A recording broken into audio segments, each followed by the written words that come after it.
RSS यानी कि राष्ट्रीय स्वयंसेवक संघ। इस नाम से हिंदुस्तान का बच्चा बच्चा वाकिफ होगा।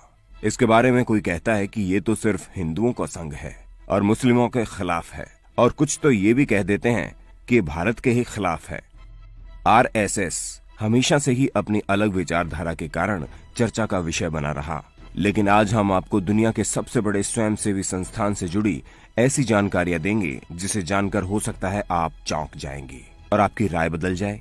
लेकिन आपसे अनुरोध है कि अपनी राय रखने से पहले इस वीडियो को अंत तक जरूर देखें और फिर इसके बारे में आप क्या सोचते हैं हमें कमेंट करके जरूर बताएं। 27 सितंबर 1925 को दशहरे के मौके पर आरएसएस की स्थापना नागपुर में मोहिते के बाड़े नामक स्थान पर केशवराव बलिराम हेडगेवार ने की, और उस वक्त इसमें सिर्फ 5 लोग शामिल हुए थे।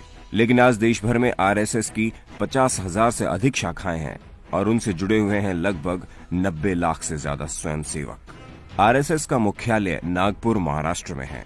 आरएसएस के सरसंघ संचालक मोहन भागवत है, जो एक पशु चिकित्सक थे और 2009 से राष्ट्रीय स्वयंसेवक संघ के सरसंघ संचालक हैं।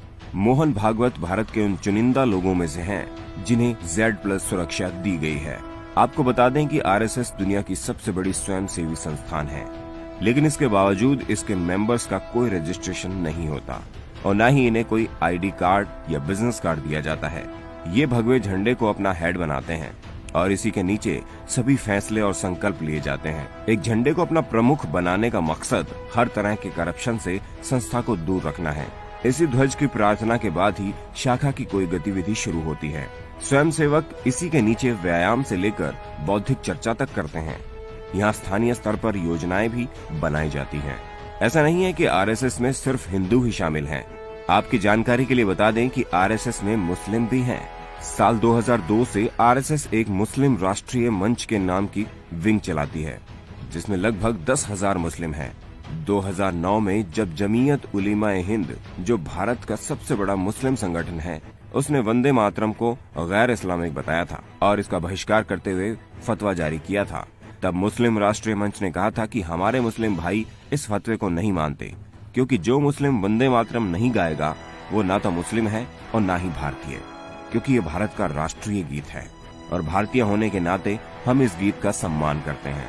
2015 में मुस्लिम राष्ट्रीय मंच ने योगा और इस्लाम नाम की किताब पब्लिश की और बताया कि योग का धर्म से कुछ लेना देना नहीं है और नमाज भी एक तरह से योग आसन ही है। देश का कोई भी नागरिक कभी भी इसमें आ सकता है और कभी भी इससे अलग हो सकता है। इसकी स्थापना की प्रेरणा केशवराव को द्वितीय विश्व युद्ध में बनी यूरोपियन राइट विंग से मिली थी। देश भर में आरएसएस के हजारों स्कूल, चैरिटी संस्थाएं और विचारों के प्रसार के लिए क्लब है। शाखा का आयोजन शाखा प्रमुख की देखरेख में होता है। शाखा में सभी स्वयंसेवक संघ की आधिकारिक पोशाक पहनकर ही आते हैं। राष्ट्रीय स्वयंसेवक संघ सिर्फ भारत में ही नहीं बल्कि दुनिया के 40 देशों में है। विदेश में संघ की पहली शाखा मोम्बासा, केन्या में लगी थी।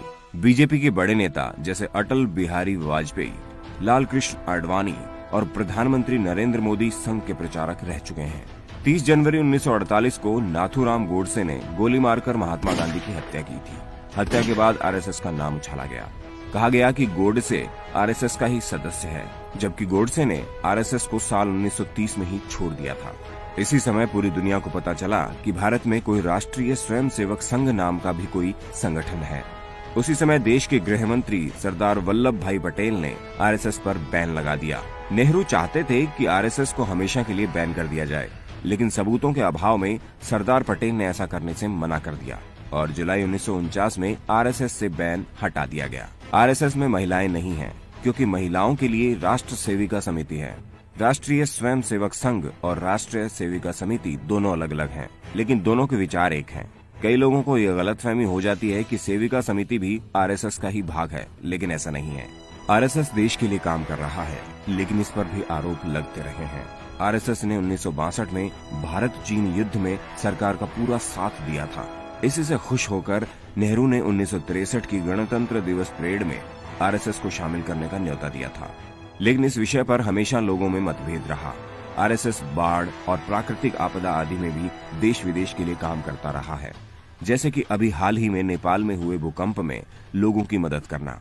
आरएसएस के सदस्य किसी भी पद पर चले जाएं, ज्यादातर काम खुद ही करते हैं, जैसे कपड़े धोना, भोजन बनाना, और अपने से बड़े पदाधिकारी के प्रति बहुत ही आज्ञाकारी होते हैं।